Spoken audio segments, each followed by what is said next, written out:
Chapter 25. 2 weeks later, Thomas found Kessa at headquarters, running the obstacle course. Her face was beet red and damp with sweat, as were her clothes. Her hair was a mess, several strands rebelling against the ribbons that had secured them. Overall, her appearance and exhaustion alluded to the several hours she'd spent there. "Ready to collapse yet?" Thomas asked lightly, sitting on a crate. "That depends," she responded breathily, jumping from a platform to a rope.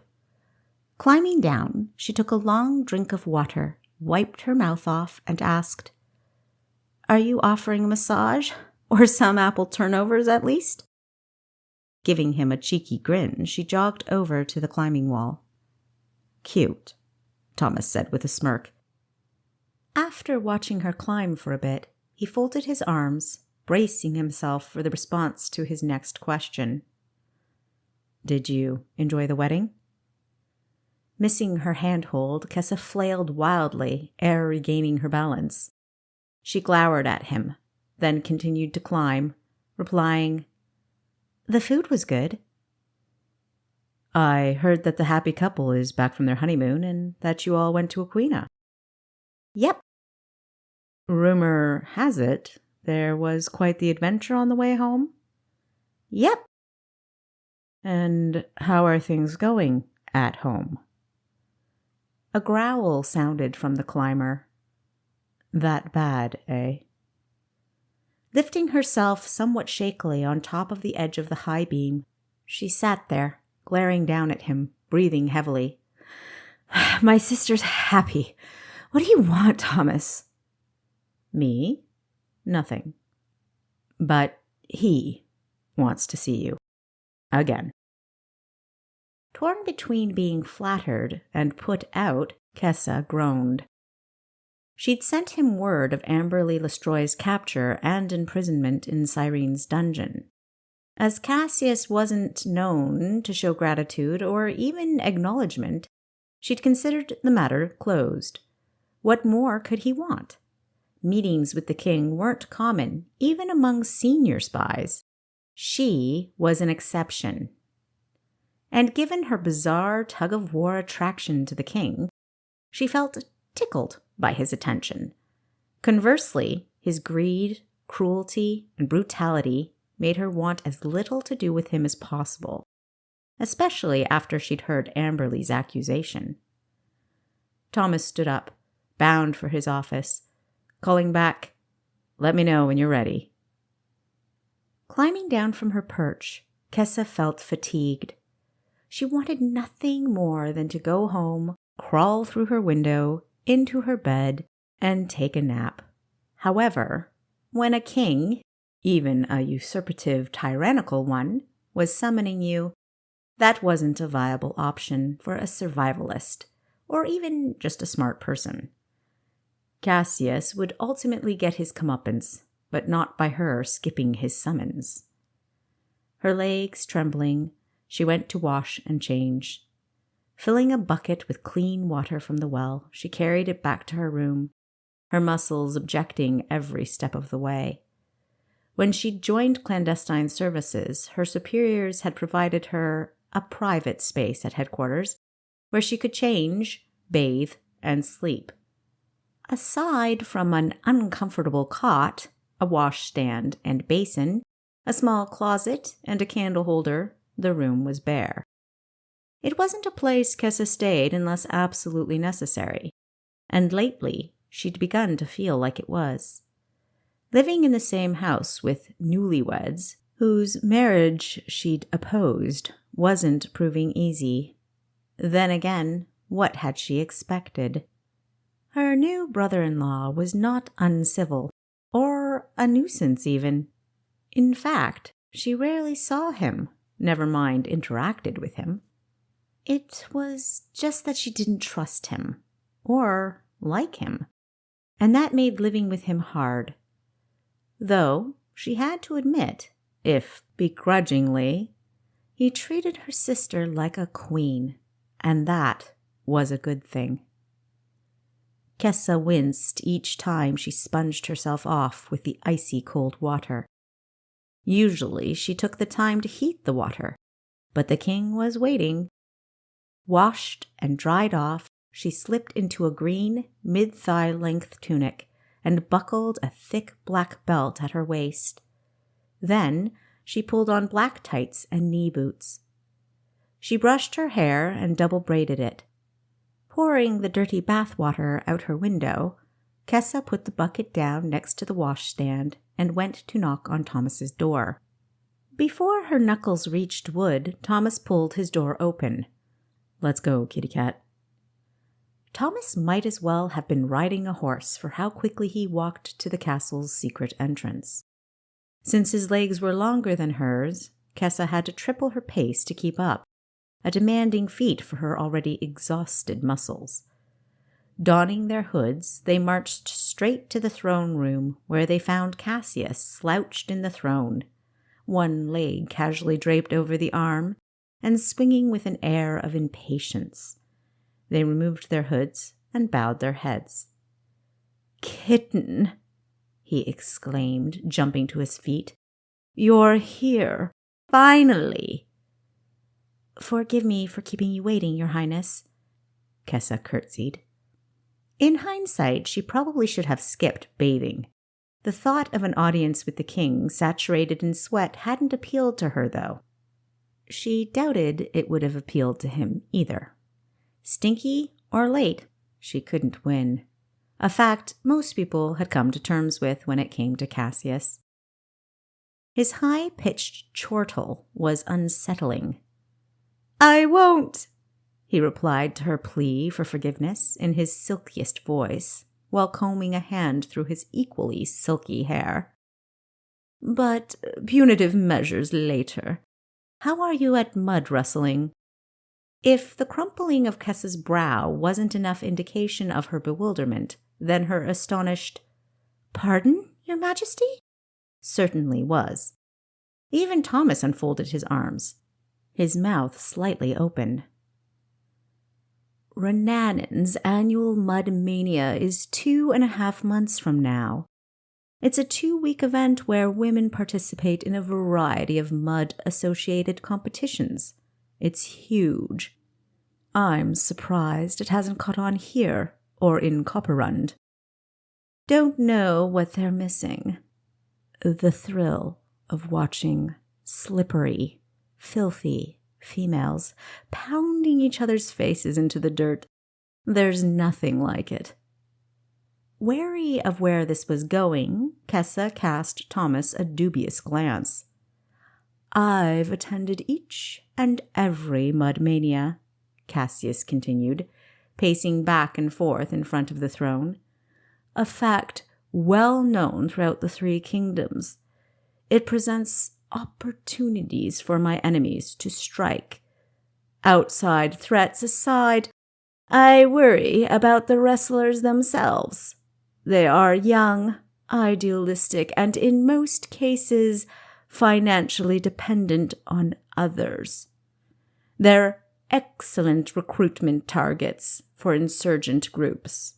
So this year, in addition to my security detail, I'd like to have someone on the inside, amongst the competitors.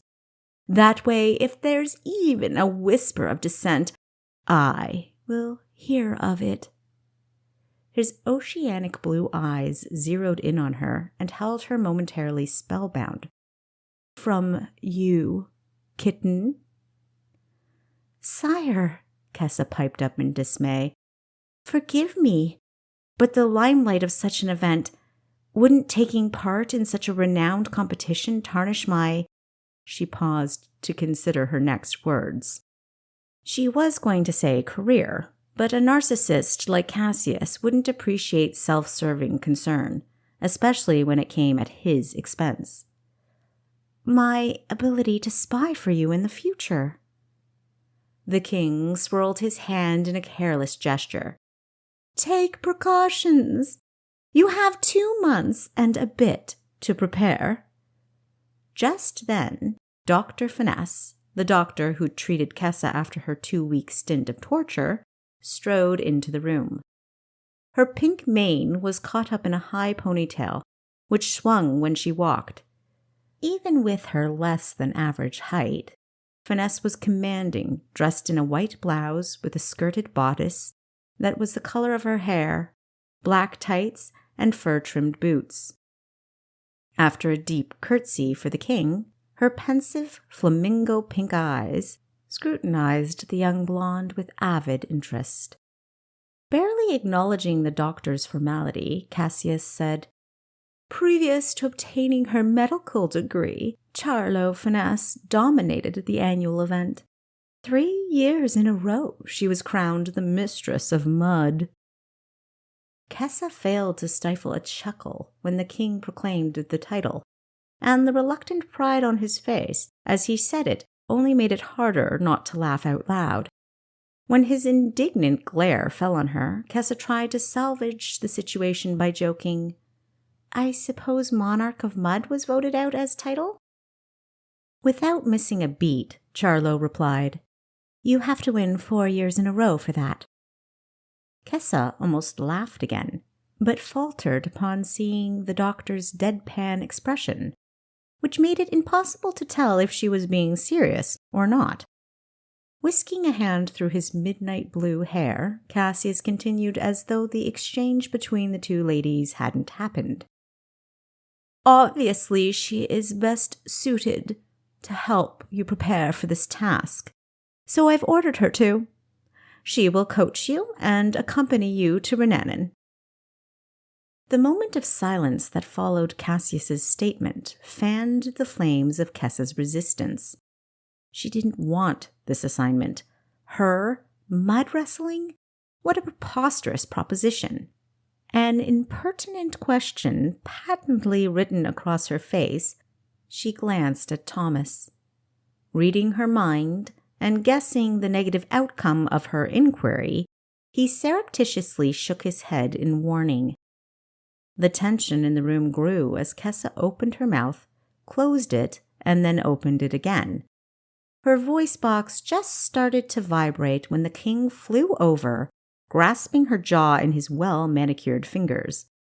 It was an overtly violent action, enough to shake her. His blue irises aflame, he whispered into her ear, "You think I'm a fool, Kitten?" Still holding her chin, he skated the fingers of his other hand over her hair and down her cheek.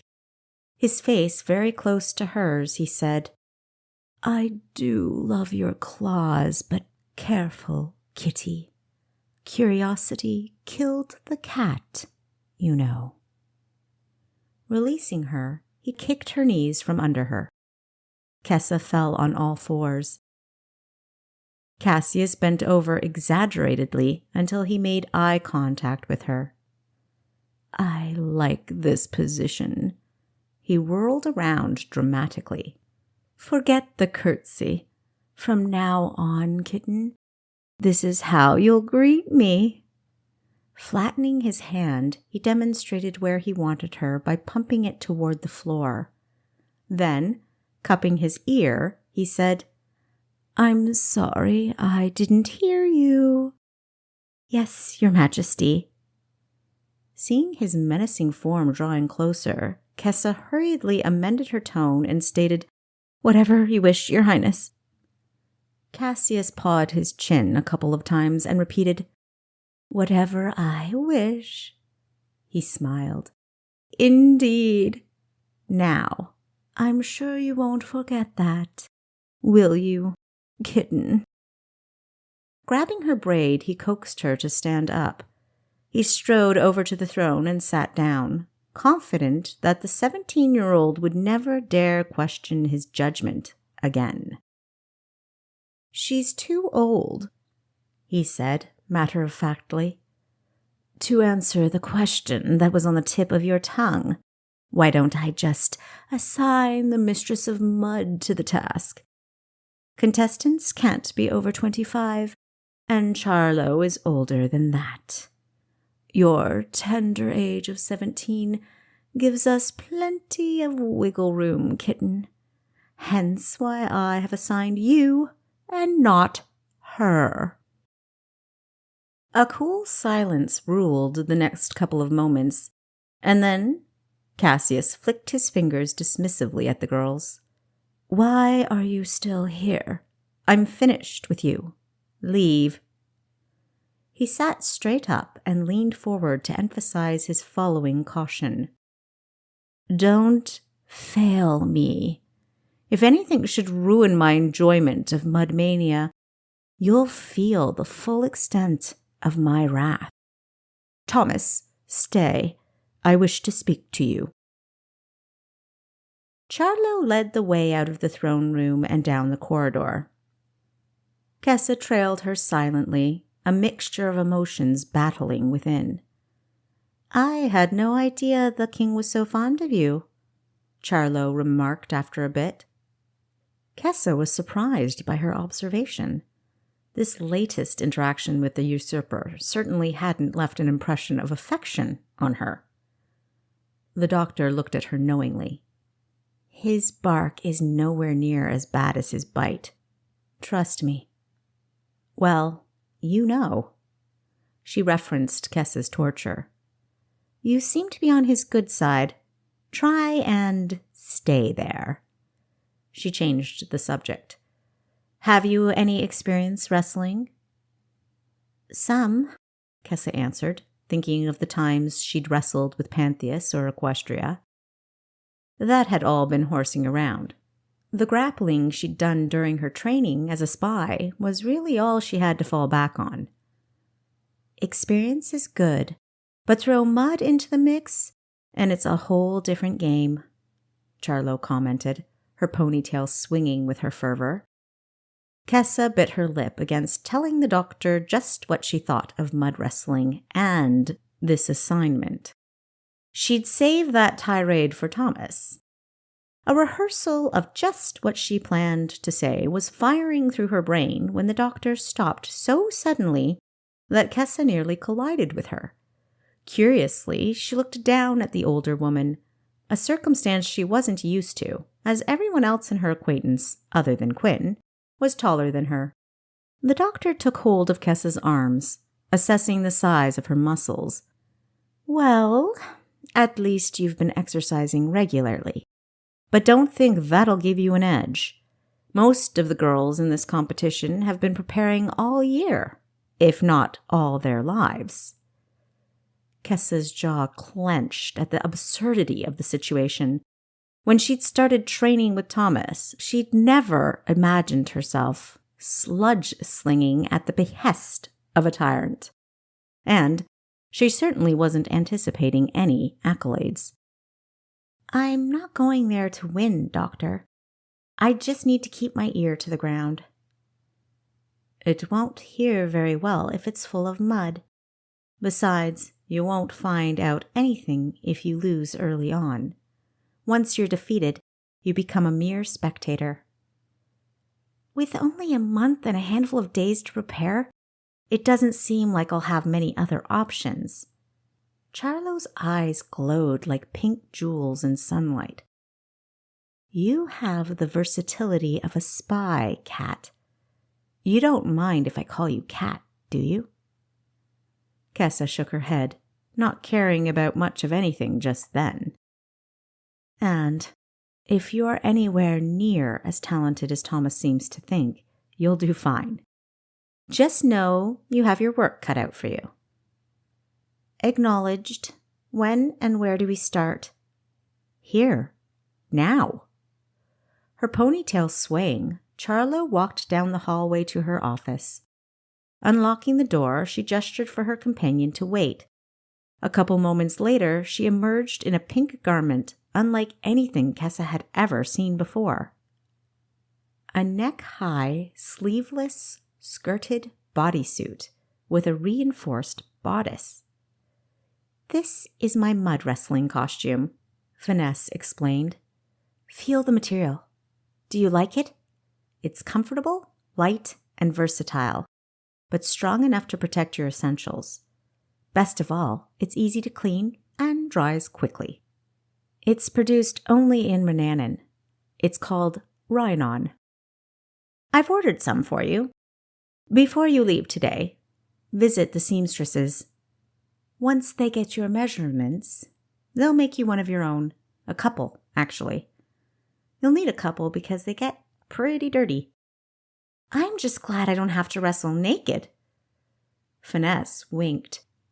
That's an entirely different competition. Kessa's eyes popped.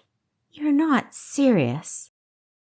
The doctor tossed her a dark brown bodice and leggings, both of which had seen a dog's age. Put these on. Obediently, Kessa slipped into the office and changed. When she came out, her own clothing bundled under her arm, Charlo relocked the door to her office and continued down the hall.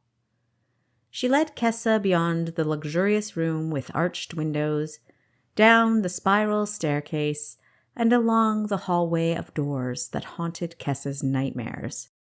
The 17-year-old wouldn't soon forget the place where she'd endured a fortnight of torture.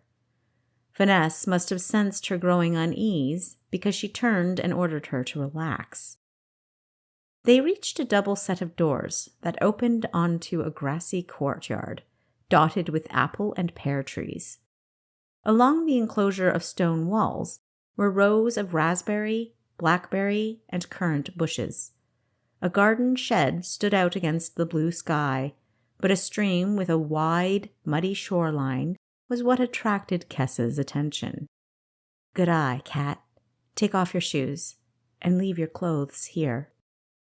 They made their way over to a low-lying, narrow bridge that spanned the stream. Feel free to continue your current exercise regime whenever you wish. But every day at noon, I want you in this orchard. Understand? Yes, doctor. Not here, Charlo said. Here, I'm no doctor. I'm mayhem. With that, she shoved Kessa off the bridge, face first into the mud, giving her no time to consider the show name.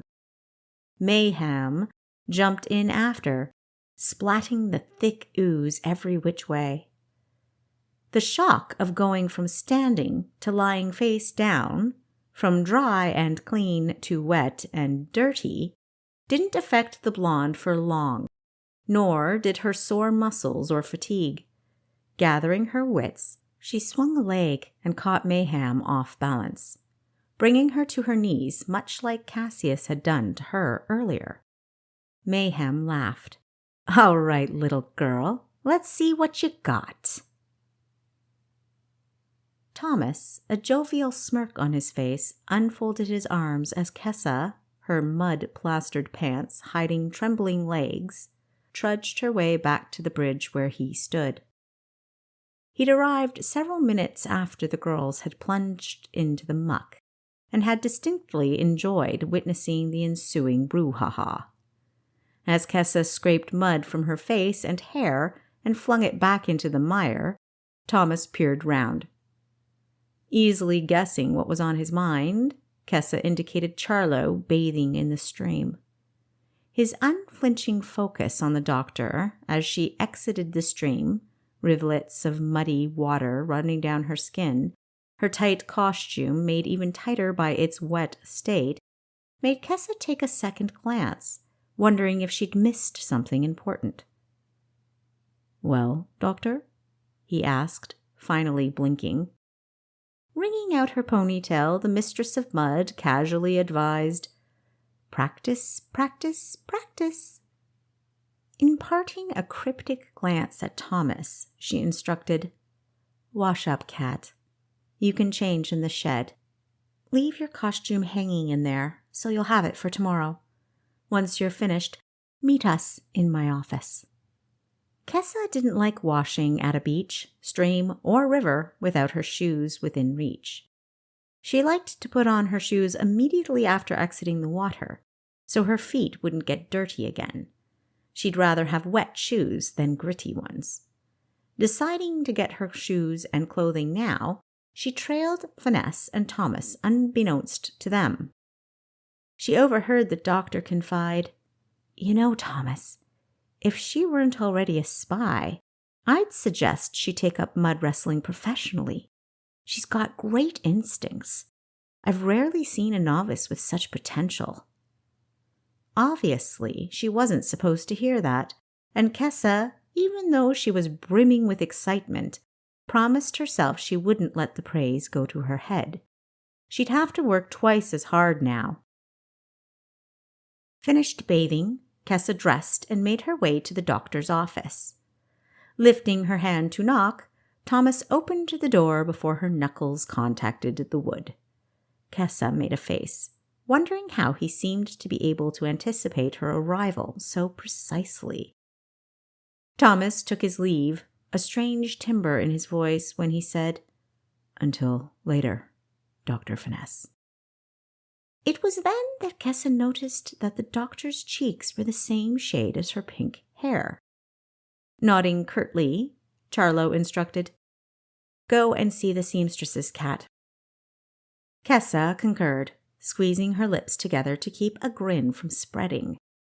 There was clearly something going on twixt her mentor and the doctor.